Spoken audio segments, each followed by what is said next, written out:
What's your average charge per client? So how much do you charge your client on average per job? How many of those clients do you need to make $1 million extra in the year? I was talking to a few bookkeepers and quite literally I said, you know, what am I doing? On average, look, a good bookkeeper should be charging, let's just say, even if it's simple jobs, yeah?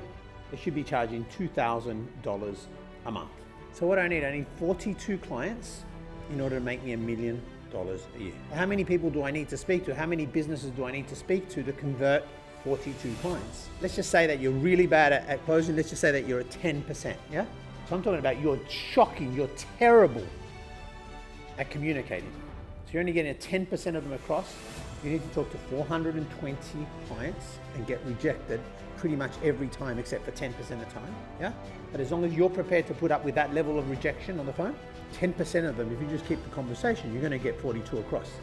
If you make those 420 calls over a 4-week period, there is no reason why you are not recurring $1 million a year after 1 month's work.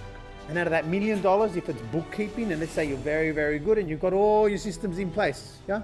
There is no reason why you are not seeing $500,000 stay in your bank account a year.